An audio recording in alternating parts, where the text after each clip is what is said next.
Hello students, I am your educator Ritu.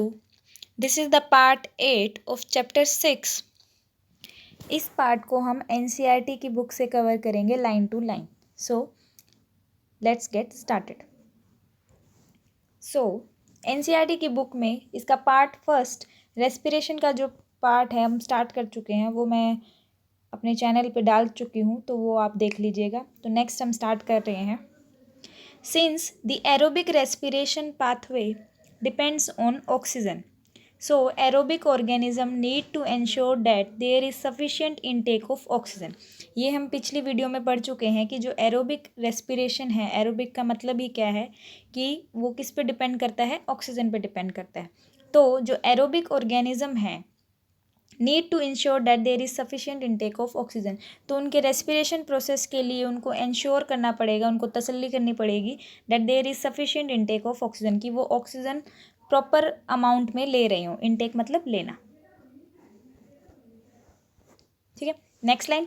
We have seen that plant exchange gases through stomata and the large intercellular spaces ensure that all cells are contact with air. हम starting में पढ़ चुके हैं कि जो leaves है उनकी surface पे कुछ टाइनी पोर्स होते हैं. उन टाइनी पोर्स को क्या बोलते हैं? स्टोमेटा बोलते हैं. और स्टोमेटा का काम क्या होता है? Gaseous exchange. ठीक है. तो प्लांट्स में जो एक्सचेंज ऑफ गैसेज है वो किसकी हेल्प से हो रहा है? स्टोमेटा की हेल्प से हो रहा है. And the large intercellular spaces ensure that all cells are contact with air, कि अब जो प्लांट में जो सेल्स हैं वो एयर के कांटेक्ट में रहे, तो उनके बीच में क्या होता है? कुछ इंटरसेलुलर स्पेसेस होता है. मतलब ये जैसे सेल है और ये सेल है, इसके बीच के स्पेस को क्या बोल रहे हैं? Intercellular spaces. ये इसलिए है ताकि जो हर सेल है वो किसके कांटेक्ट में रहे? एयर के कांटेक्ट में रहे. ठीक है. आगे, carbon dioxide and oxygen are exchange by diffusion here, कि जो प्लांट्स है उसमें जो एक्सचेंज ऑफ गैसेज है वो किस प्रोसेस से होता है? डिफ्यूज़न के प्रोसेस से होता है.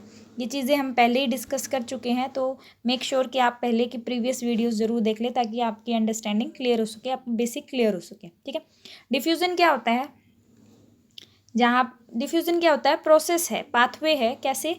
किसी भी चीज़ की मूवमेंट कहाँ से? From high concentration to low concentration. तो जो प्लांट्स में गैसेस का डिफ्यूजन, गैसेस का एक्सचेंज हो रहा है वो किस प्रोसेस से हो रहा है? डिफ्यूजन से हो रहा है. ठीक है. Next, they can go into cells और अवे फ्रॉम देम और out into the air. They can किसकी बात हो रही है? गैसेस की बात हो रही है. तो वो सेल्स के अंदर भी आ सकती हैं, सेल से दूर भी जा सकती हैं और बाहर एयर में भी जा सकती हैं. ठीक है. Next, direction of diffusion depend upon the environmental condition and the requirements of the plant, कि जो डायरेक्शन ऑफ डिफ्यूजन होगी, डायरेक्शन मतलब कि आउटवर्ड मूवमेंट है या इनवर्ड मूवमेंट है, तो वो किस पे डिपेंड करती है? एनवायरमेंटल कंडीशंस पे और प्लांट की रिक्वायरमेंट्स पे. एनवायरमेंटल कंडीशन जैसे कि टेम्परेचर हो गया, ह्यूमिडिटी हो गया, लाइट हो गया, एक्सेट्रा. ठीक है. And the requirements of the plant, की प्लांट्स को उसकी रिक्वायरमेंट है या नहीं है. ठीक है. And at night when there is no photosynthesis occurring, CO2 elimination is the major exchange activity going on. During the day, CO2 generated during respiration is used up for photosynthesis. Hence there is no CO2 release. Instead oxygen release is the major event at this time. ये line क्या कह रही है? कि रात में जब कोई फोटोसिंथेसिस नहीं होता प्लांट्स में, तो जो CO2 एलिमिनेशन है वही मेजर एक्टिविटी है. आपने सुना होगा कि एक कॉमन सेइंग है कि प्लांट्स, पेड़ों के नीचे रात को नहीं सोना चाहिए, डेंजरस होता है. क्यों? क्योंकि रात को जो प्लांट्स हैं वो कौन सी गैस रिलीज़ करते हैं? कार्बन डाइऑक्साइड गैस रिलीज़ करते हैं. और अगर हम उस पेड़ के कांटेक्ट में रहेंगे रात को, तो वो CO2 गैस हम क्या करेंगे? इनहेल कर जाएंगे. और CO2 हमारे लिए क्या होती है? डेंजरस होती है. ठीक है. तो जो रात में है, जो मेजर प्रोसेस है, मेजर पार्ट है, वो क्या है? CO2 गैस का एलिमिनेशन. ठीक है. लेकिन दिन के टाइम में क्या है? लाइन क्या कह रही है कि CO2 जनरेटेड ड्यूरिंग रेस्पिरेशन. जो एनिमल्स हैं वो रेस्पिरेशन के थ्रू कौन सी गैस निकाल रहे हैं? CO2 निकाल रहे हैं. वही CO2 कौन यूज़ कर लेंगे? प्लांट्स यूज़ कर लेंगे। किस प्रोसेस में? फोटोसिंथेसिस के प्रोसेस में। इसलिए दिन में कोई CO2 रिलीज़ नहीं होती है, बल्कि CO2 क्या होती है? यूज़ होती है। और जो मेजर इवेंट है वो क्या हो जाता है? Oxygen release. कि प्लांट CO2 यूज़ करके क्या रिलीज़ करते हैं? ऑक्सीजन को रिलीज़ करते हैं। ठीक है, कि रात के टाइम पे कौन सी गैस रिलीज़ हो रही है? CO2। और दिन के टाइम पे कौन सी रिलीज़ हो रही है? ऑक्सीजन। यहाँ मेजर जो इंपॉर्टेंट बात याद रखनी है वो यही रखनी है। ठीक है, नेक्स्ट अब हम बात करेंगे एनिमल्स की। Animals have evolve different organs for the Uptake of oxygen from the environment and for getting read of carbon dioxide produce. Plants के केस में हमने क्या देखा था कि कौन सी स्ट्रक्चर्स होते हैं जो गैसेस एक्सचेंज के लिए हेल्पफुल होते हैं? That are stomata. But animals के केस में क्या होते हैं? डिफरेंट ऑर्गन्स होते हैं। किस प्रोसेस के लिए? Uptake of oxygen. ऑक्सीजन को क्या करेंगे? लेंगे, और CO2 जो अंदर हमारे प्रोड्यूस हुई है उसको क्या करेंगे? बाहर निकालेंगे। ठीक है, next, terrestrial animals can breathe the oxygen in the atmosphere but animals live in water need to use the oxygen dissolve in water.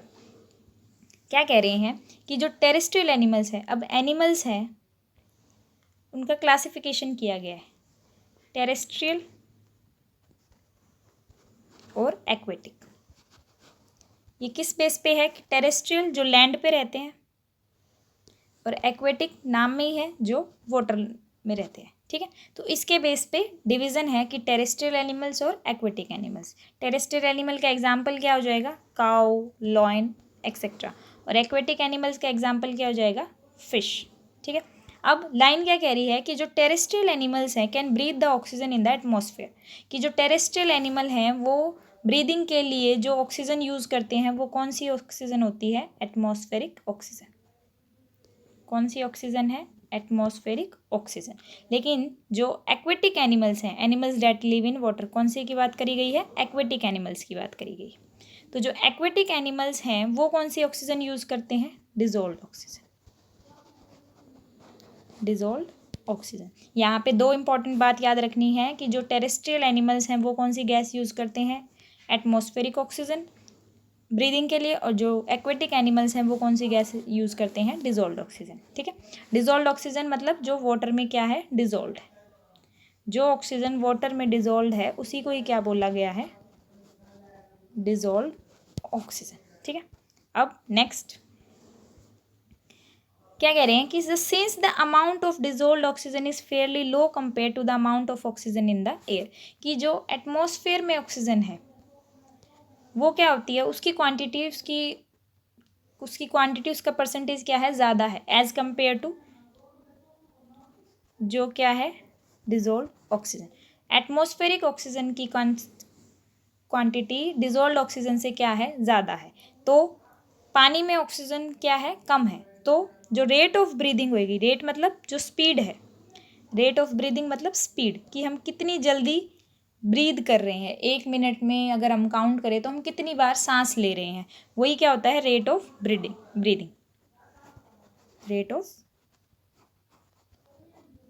Breathing. ठीक है, तो जो एक्वेटिक ऑर्गेनिज्म होंगे उनमें वो क्या होएगी? फास्टर होएगी। किसके कंपैरिजन में? टेरेस्ट्रियल। यहाँ पे कंपैरिजन किया गया है किसके बीच में? टेरेस्ट्रियल एनिमल्स और एक्वेटिक एनिमल्स। तो टेरेस्ट्रियल एनिमल्स और एक्वेटिक एनिमल में कंपैरिजन है। किसका कंपैरिजन है? रेट ऑफ ब्रीदिंग का कंपैरिजन है।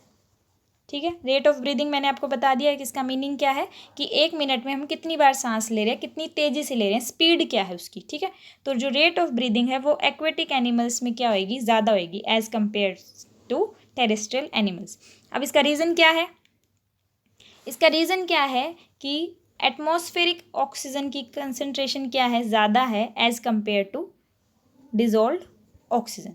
अब कहीं पे अब पानी में ऑक्सीजन की मात्रा क्या है? कम है। अब कम है तो एक्वेटिक एनिमल को अपने रेस्पिरेशन प्रोसेस के लिए ऑक्सीजन चाहिएगी, तो वो ज़्यादा से ज़्यादा ऑक्सीजन ले सके तो इसलिए वो अपनी स्पीड क्या कर देता है? इंक्रीज़ कर देता है। ठीक है, तो यहाँ इंपॉर्टेंट पॉइंट क्या रखना है कि जो रेट ऑफ ब्रीदिंग है वो किस में ज़्यादा होती है? एक्वेटिक ऑर्गेनिज्म में ज़्यादा होती है। इसका रीज़न क्या है? क्योंकि डिजोल्व ऑक्सीजन लो होती है कंसंट्रेशन में, अमाउंट में, as compared to atmospheric oxygen. ठीक है, अब जो एक्वेटिक ऑर्गेनिज्म है वो किसका एग्जाम्पल, उसमें हमने एग्जाम्पल क्या लिया था, फिश में। तो फिश कैसे रेस्पायर करती है, तो ये वाटर है, इस वाटर में क्या है, डिजोल्व ऑक्सीजन है।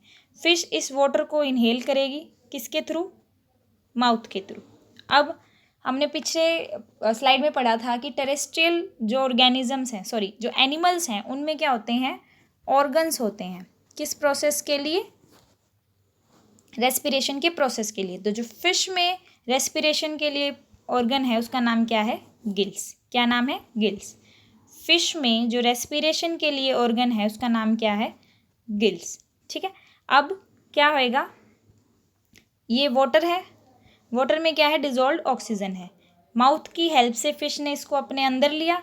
अब माउथ से ये कहाँ जाएगा, गिल्स के पास जाएगा। ठीक है, अब गिल्स के पास जाने के बाद गिल्स में क्या है, डिजोल्व ऑक्सीजन है, वो कौन ले लेगा, ब्लड ले लेगा।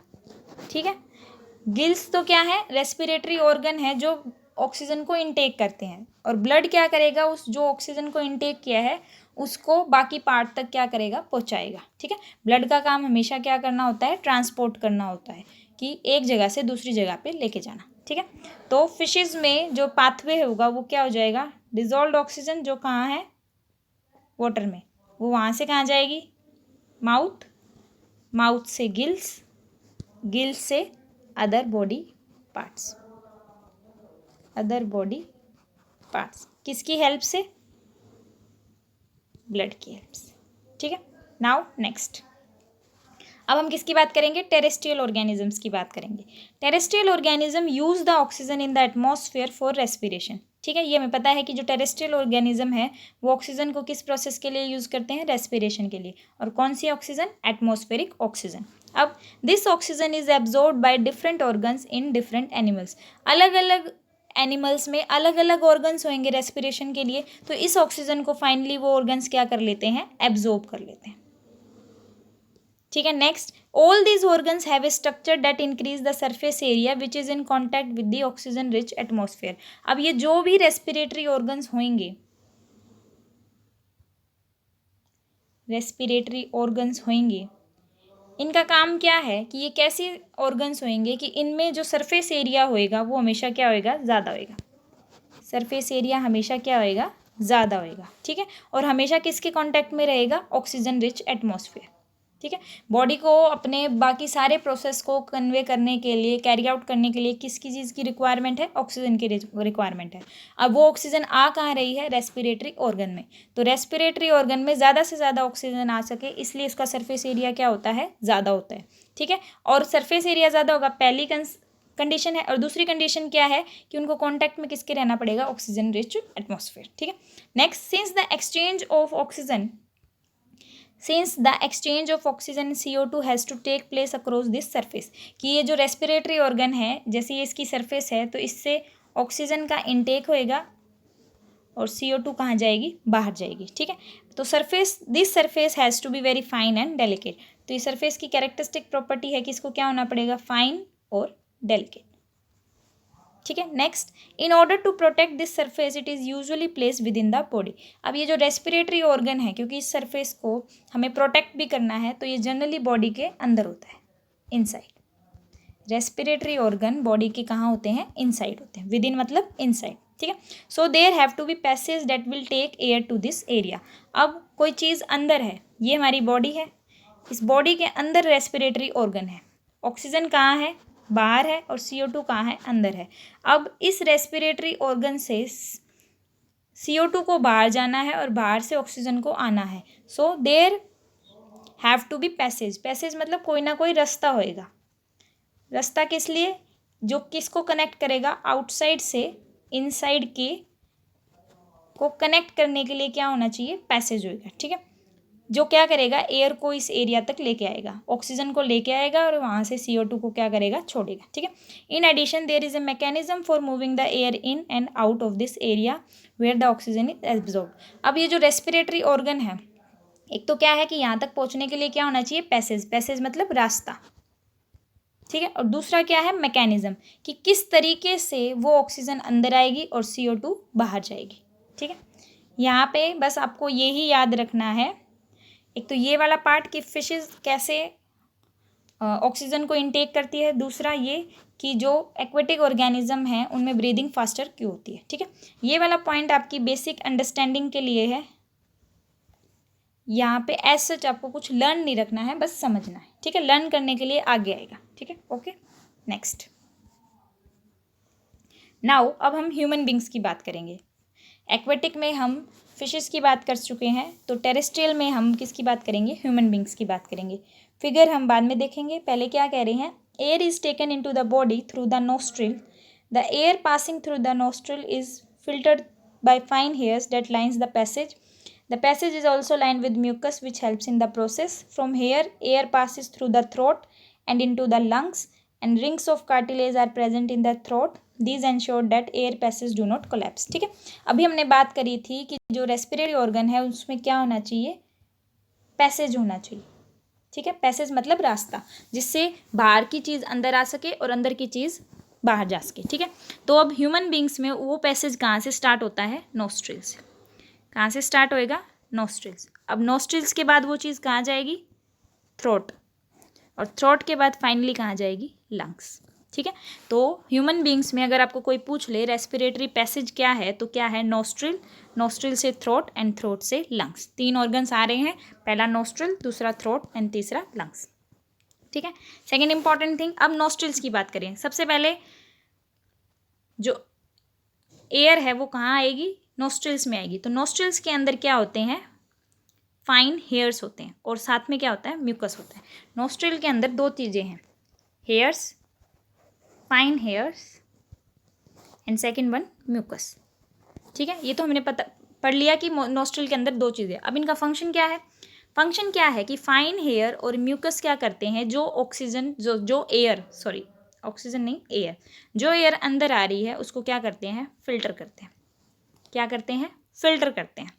फिल्टर क्यों करते हैं, क्योंकि वो जो बाहर से अंदर एयर आ रही है वो ज़रूरी नहीं है कि बिल्कुल क्या हो, प्योर हो, वो क्या है, इम्प्योर है।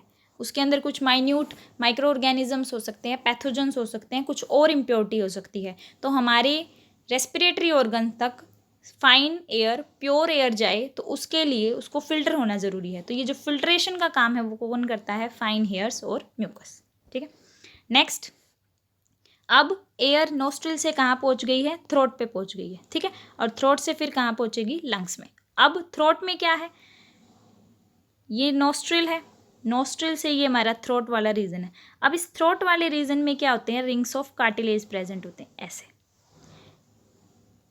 रिंग्स ऑफ कार्टिलेज प्रेजेंट होते हैं। ठीक है, थ्रोट रीजन में रिंग्स ऑफ कार्टिलेज प्रेजेंट होते हैं। अब इसका रीजन क्या है कि क्यों प्रेजेंट होते हैं, ताकि जो एयर पैसेज है वो कोलैप्स ना हो सके। एयर पैसेज के कोलैप्सिंग को इनहिबिट करने के लिए, रोकने के लिए, स्टॉप करने के लिए ही क्या होते हैं, रिंग्स ऑफ कार्टिलेज। क्या होते हैं, रिंग्स ऑफ कार्टिलेज। ठीक है, कोलैप्स का मतलब क्या है कि जैसे ये पैसेज है जो आगे लंग्स तक जाएगा, ये आपस में क्या ना हो, क्योंकि एयर यहाँ से फ्लो करेगी तो कई बार जब ज़्यादा करेगी तो प्रेशर डेवलप होएगा, प्रेशर डेवलप होएगा तो ये आपस में कोलैप्स ना हो जाए, चिपक ना जाए एक दूसरे के, और पैसेज क्या ना हो जाए, श्रिंक ना हो जाए।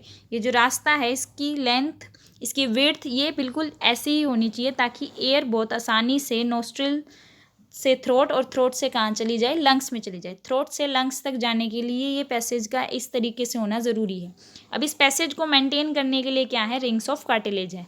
अब यहाँ पे due to any reason pressure develop हो जाए या फिर कोई और कंडीशन डेवलप हो जाए तो ये जो पैसेज है ये कोलैप्स ना हो सके। कोलैप्स इन द सेंस, जैसे ये पैसेज है, अगर कुछ मिस हैपनिंग हो जाए या कुछ हो जाए जिस वजह से ये कोलैप्स हो जाएगा। कोलैप्स इन द सेंस इस तरीके से कोलैप्स हो जाएगा तो जो ऑक्सीजन है वो अंदर आ ही नहीं पाएगी। तो आ ही नहीं पाएगी तो आगे रेस्पिरेटरी प्रोसेस में क्या हो जाएगी, प्रॉब्लम्स हो जाएगी, और हमारे लिए वो चीज़ क्या है, हार्मफुल है। ठीक है, तो एयर पैसेज कोलैप्स ना हो, इस चीज़ को प्रिवेंट करने के लिए क्या होते हैं, रिंग्स ऑफ कार्टिलेज। ठीक है, अब हम देखेंगे डायग्राम।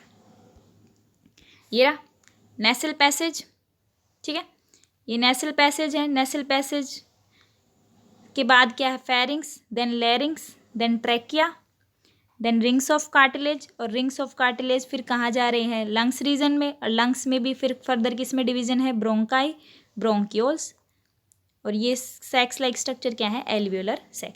ये ह्यूमन रेस्पिरेटरी सिस्टम है। तो जो मेन चीज़ थी वो तो क्या थी, नोस्ट्रिल, नोस्ट्रिल से थ्रोट, और थ्रोट से फाइनली लंग्स। अब ये पूरा एक्सप्लेनेटरी पैसेज है कि कहाँ से क्या क्या चीज़ें जाती हैं। तो आपको याद रखना है, नेसल पैसेज है स्टार्टिंग में, नेसल पैसेज कहाँ जा रहा है, फेरिंग्स में। फर्स्ट पे नेसल पैसेज, सेकंड पे pharynx, and then larynx. Larynx को क्या बोलते हैं, साउंड बॉक्स, जिसकी हेल्प से हम बोल पा रहे हैं, हमारी आवाज़ निकल रही है, वो क्या होता है, लैरिंग्स। ठीक है। सो फर्स्ट पे क्या है, नेसल पैसेज, सेकंड पे फेरिंग्स, थर्ड पे लैरिंग्स, एंड फोर्थ पे ट्रैकिया, फिफ्थ पे ब्रोंकाई, सिक्स्थ पे ब्रोंक्यूल्स। ठीक है। अब लंग्स क्या है, रेस्पिरेटरी ऑर्गन्स है, किस में, ह्यूमंस में। ठीक है। अब वो लंग्स आगे किस में डिवाइडेड है, ब्रोंकाई, ब्रोंक्यूल्स में। ठीक है। और उसमें एक सैक लाइक स्ट्रक्चर होता है जिसको क्या बोलते हैं, एल्वियोलर सैक, जिसके बारे में हम आगे बात करेंगे। ठीक है। लंग्स को प्रोटेक्ट कौन करते हैं, रिब्स प्रोटेक्ट करके रखती है, लाइक दिस। ठीक है। अभी हमने बात करी थी, ये हमारा थ्रोट रीजन है, तो थ्रोट रीजन में क्या है, रिंग्स ऑफ कार्टिलेज, इसका फंक्शन हम ऑलरेडी डिस्कस कर चुके हैं। और ये क्या है, डायफ्राग्राम, ये क्या है, डायफ्राग्राम। इसका फंक्शन कहाँ आएगा, ब्रीदिंग में आएगा, कि हम किस तरीके से इनहेल करते हैं और किस तरीके से एक्सहेल करते हैं, मतलब किस तरीके से ऑक्सीजन को लेते हैं और किस तरीके से CO2 को लेते हैं। तो इसका फंक्शन हम वहाँ देखेंगे। ठीक है। इसकी पोजीशन क्या है, कुछ ऐसी, इसको क्या बोलते हैं, डोम शेप, डोम शेप। ठीक है। ये कुछ इस तरीके से है, तो इसको क्या बोलते हैं, डोम शेप। ठीक है। अब नेक्स्ट, कि ये जो रेस्पिरेटरी ब्रोंक्यूल्स थे, ये ही फर्दर किस में डिवाइडेड होते हैं, एल्वियोलाई में, और उस एल्वियोलाई में ही क्या थे, एल्वियोलर सैक, एल्वियोलर सैक। ये लंग्स के आगे हैं, ये लंग्स हैं। लंग्स में क्या है, पहले ब्रोंकाई है, ब्रोंकाई फिर डिवाइडेड है ब्रोंक्यूल्स में, ब्रोंक्यूल्स फिर फर्दर डिवाइडेड है एल्वियोलाई में, और एल्वियोलाई में क्या है, एल्वियोलर सैक, जहाँ पे ऑक्सीजन क्या होती है, एब्जॉर्ब होती है। ठीक है। नाउ नेक्स्ट, अब हम पढ़ते हैं with in the lungs, lungs के अंदर, क्योंकि जो रेस्पिरेटरी ऑर्गन्स है ह्यूमंस में वो क्या है, लंग्स है। तो लंग्स में जो पैसेज है वो डिवाइड होता है स्मॉलर और स्मॉलर ट्यूब्स में, जो फाइनली टर्मिनेट होती हैं किसमें, बैलून लाइक स्ट्रक्चर्स में, जिसको क्या बोलते हैं, एल्वियोलाई। ये लंग्स रीजन है मान लो हमारा। अब ये क्या होएगा, डिवाइड होएगा, पहले स्मॉलर ट्यूब्स में जिनको हम क्या बोलते हैं, ब्रोंकाई, और फिर फर्दर और स्मॉलर में जिसको हम क्या बोलते थे, ब्रोंक्यूल्स, ब्रोंक्यूल्स। और ये जो फर्दर ब्रोंक्यूल्स हैं, अब ये किसमें, कुछ बैलून लाइक स्ट्रक्चर में, इस बैलून लाइक स्ट्रक्चर को क्या बोलते हैं, एल्वियोलाई। अब इस एल्वियोलाई के अंदर क्या होता है, एल्वियोलर सैक, जो कि मैं पिछली स्लाइड में आपको बता चुकी हूँ। ठीक है। एक बार और देख लेते हैं। ब्रोंकाई से पहले क्या है, पहले ब्रोंकाई, फिर bronchioles, bronchi smaller tube, small tube, bronchioles इससे भी स्मॉलर ट्यूब। अब ये स्मॉलर ट्यूब फर्दर किसमें, कुछ बैलून लाइक स्ट्रक्चर में, उस बैलून लाइक स्ट्रक्चर का नाम क्या है, एल्वियोलाई। अब उस एल्वियोलाई के अंदर क्या थे, एल्वियोलर सैक। ठीक है। Now next, divides into smaller and smaller tube bronchi, smaller tubes bronchioles, जो फाइनली किस में टर्मिनेट होती हैं, बैलून लाइक स्ट्रक्चर्स में, जिसको क्या बोलते हैं, एल्वियोलाई।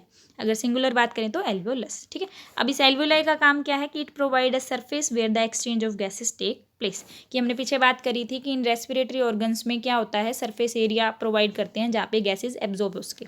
तो टेरेस्ट्रियल ऑर्गेनिज्म में, ह्यूमन बींग्स में वो एरिया क्या है, एल्वियोलाई, जहाँ पे गैसेज क्या होती हैं, एक्चुअल एक्सचेंज ऑफ गैसेज कहाँ होता है, एल्वियोलाई में। ठीक है। रेस्पिरेटरी ऑर्गन क्या है, लंग्स, और एक्चुअल प्लेस कहाँ है जहाँ पे गैसेज का एक्सचेंज होता है, वो क्या है, एल्वियोलाई।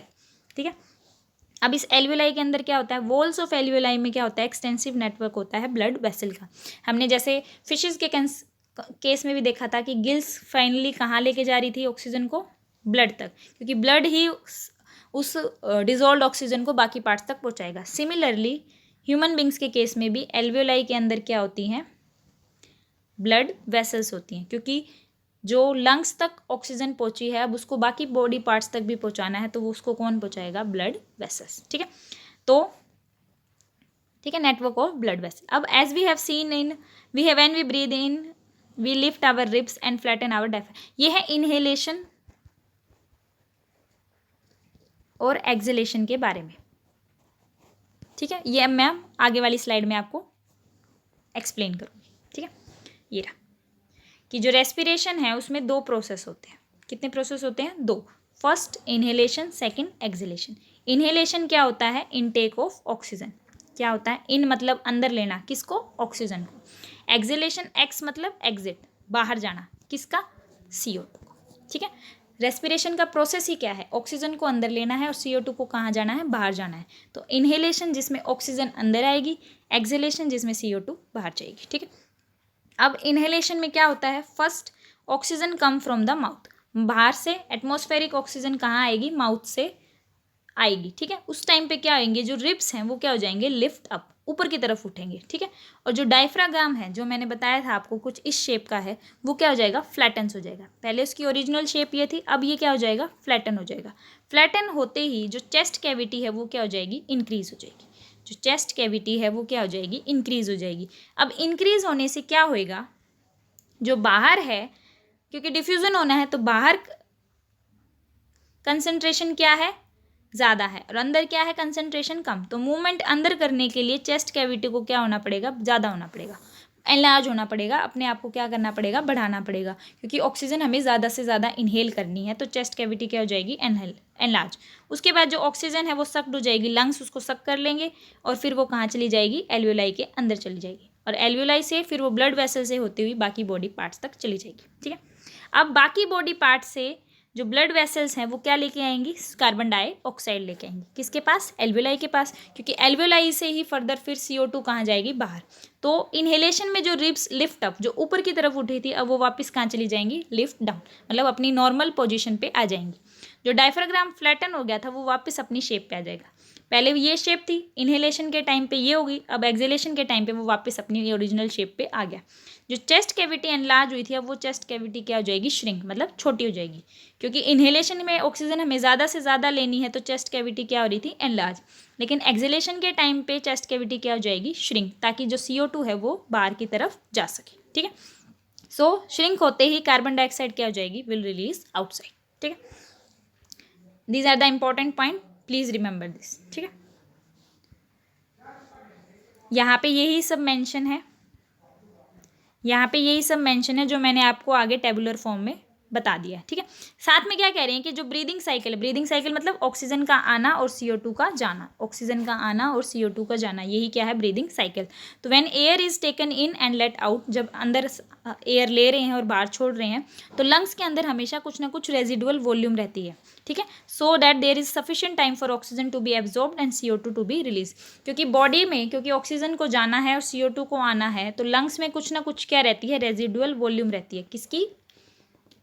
ऑक्सीजन की, ताकि हमारे पास सफिशिएंट टाइम मिल जाए कि जो ऑक्सीजन है वो एब्जॉर्ब हो सके और CO2 है वो रिलीज हो सके। तो मीनवाइल जब ऑक्सीजन एब्जॉर्ब हो रही है और CO2 जा रही है, तो बॉडी के पास ऑलरेडी क्या है? रेजिडुअल वॉल्यूम है लंग्स के अंदर, जो फर्दर रेस्पिरेशन के प्रोसेस में क्या करती रहेगी? हेल्प करती रहेगी। ठीक है, ताकि हमें शॉर्टेज ना हो।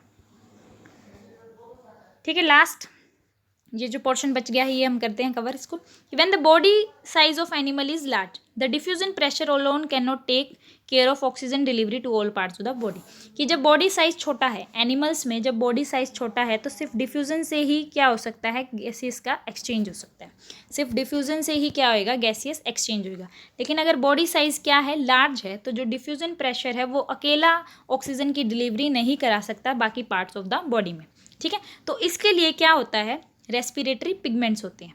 जिन एनिमल्स का बॉडी साइज़ बड़ा है तो उनमें डिफ्यूज़न प्रेशर नहीं होता है, गैसियस एक्सचेंज कराने के लिए क्या होते हैं? रेस्पिरेटरी पिगमेंट्स होते हैं। वो क्या करते हैं? ऑक्सीजन जो एयर से आई है लंग्स के अंदर, उसको वहाँ से लेते हैं, क्योंकि ब्लड वेसल्स हैं, और उसको टिश्यूज़ पर पहुँचाते हैं जहाँ पे ऑक्सीजन की कमी है। ठीक है, तो ह्यूमन बींग्स में जो रेस्पिरेटरी पिगमेंट है जो गैसियस एक्सचेंज का काम कराता है वो क्या है? हीमोग्लोबिन। ठीक है, उसकी क्या है? Which has very high affinity for oxygen. Affinity का मतलब क्या है? अट्रैक्शन होना। तो हीमोग्लोबिन की ज़्यादा अट्रैक्शन किसके लिए है? ऑक्सीजन के लिए है। ठीक है, तो जो ये पिगमेंट है ये कहाँ प्रेजेंट होता है? आरबीसी के अंदर। Red blood cell, red blood corpuscle मतलब आरबीसी, रेड ब्लड कॉर्पसल। ठीक है, red blood corpuscle red colour की क्यों है? क्योंकि उनके अंदर क्या है? हीमोग्लोबिन है। हीमोग्लोबिन का फंक्शन क्या है? क्योंकि वो एक रेस्पिरेटरी पिगमेंट है। रेस्पिरेटरी पिगमेंट क्या होते हैं? वो गैसेस का एक्सचेंज कराने में क्या करते हैं? हेल्प कराते हैं। ठीक है, अब ये प्रेजेंट है आरबीसी में। आरबीसी किसके अंदर है? ब्लड के अंदर है। ठीक है, लंग्स में ब्लड कहाँ है? एल्वियोलाई के अंदर है, क्योंकि एल्वियोलाई में क्या पढ़ी थी हमने? ब्लड वेसल्स पढ़ी थी। ठीक है, अब उन ब्लड वेसल्स में ब्लड है, ब्लड के अंदर आरबीसी है, आरबीसी के अंदर हीमोग्लोबिन है। हीमोग्लोबिन का काम क्या है? Respiratory pigment. तो वो ऑक्सीजन को वहाँ से कैरी करेगा और कहाँ पहुँचाएगा? जहाँ पे ऑक्सीजन की कमी है। ठीक है, अब CO2 जो है वो मोर सोल्यूबल है वाटर में as compared to oxygen. Water में CO2 ज़्यादा डिजोल्व होता है एज कम्पेयर टू ऑक्सीजन। तो जो CO2 ट्रांसपोर्ट होएगा, CO2 का जो एक्सचेंज होएगा वो किस फॉर्म में होता है? डिजोल्व फॉर्म में होता है। ठीक है, तो यहाँ से आपको क्या पॉइंट याद रखने हैं कि रेस्पिरेटरी पिगमेंट का काम क्या होता है। ह्यूमन बींग का केस हमने पढ़ा है, तो ह्यूमन बींग में रेस्पिरेटरी पिगमेंट क्या है? हीमोग्लोबिन है। हीमोग्लोबिन कहाँ मिलता है? रेड ब्लड कॉर्पसल में। हीमोग्लोबिन किस गैस का एक्सचेंज कराता है? ऑक्सीजन का कराता है। तो ऑक्सीजन का एक्सचेंज कौन कराता है? हीमोग्लोबिन। ठीक है, और जो CO2 है वो किस फॉर्म में ट्रांसपोर्ट होती है? डिजोल्व फॉर्म में। ठीक है, तो HB के साथ कौन सी गैस ट्रांसपोर्ट होती है? ऑक्सीजन। और डिजोल्व फॉर्म में कौन सी गैस ट्रांसपोर्ट होती है? CO2।